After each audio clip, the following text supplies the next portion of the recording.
ஒரு பாம்பு வளைஞ்சு நெளிஞ்சு தரையில் ஊர்ந்துட்டு போயிட்டுருக்கு. அதை பார்த்த ஒரு குட்டி குரங்கு வேடிக்கையாக இருக்குது. மெதுவாக போய் அந்த பாம்பை கையில் பிடிச்சிருது. பாம்பு குரங்கோட கை இறுக்கமாக சுற்றிடுது. அப்படியே சீருது பாம்பு கடிக்கிறதுக்கு. குரங்குக்கு கொஞ்சம் பயம் தாங்க முடியல.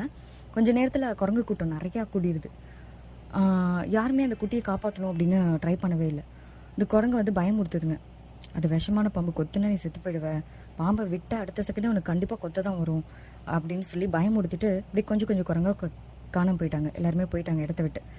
நம்மளோட கூட்டமே நம்மளை கைவிட்டாங்களே அப்படின்னு சொல்லி அதுக்கு ரொம்ப ஃபீல் பண்ணுது. தெரியாமல் இந்த புத்திக்கட்டு போய் இந்த பாம்பை பிடிச்சிட்டோமே, அப்படி நானே வந்து மாட்டிக்கிட்டேனே அப்படின்னு சொல்லி அந்த குரங்கு ஃபீல் பண்ணிகிட்ருக்கு. நேரம் போயிட்டே இருக்குது. அதுக்கு பசியும் தாகமும் ரொம்ப அதிகமாக இருக்குது. கிட்டத்தட்ட மயக்கமே வந்துடுச்சு. அந்த நேரத்தில் ஒரு ஞானி வராரு பக்கத்தில். உன்னோட அந்த குரங்குக்கு அப்போ தான் ஒரு தோணுது, நம்ம சொந்தெல்லாம் விட்டு போயிட்டாங்க, ஒரு மனுஷன் வரான், அவர் கண்டிப்பாக நம்ம ஹெல்ப் பண்ணுவார் அப்படின்ற ஒரு நம்பிக்கை கொஞ்சம் இருக்குது. அது பக்கத்தில் அந்த ஞானி வந்து ஏன் இந்த பாம்பை பிடிச்சி கஷ்டப்பட்டு இருக்கா, அதை கீழே போடு அப்படின்னு சொல்கிறாரு. ஐயோ, பாம்பு நான் விட்டால் எனக்கு கொத்திடும் அப்படின்னு சொல்லுது. அது பாம்பு ஏற்கனவே செத்து ரொம்ப நேரம் ஆச்சு, அதை கீழே விட்டுரு அப்படின்னு சொன்னால் அந்த வார்த்தையை கேட்டுட்டு அந்த பாம்பு கீழே விட்டுருது.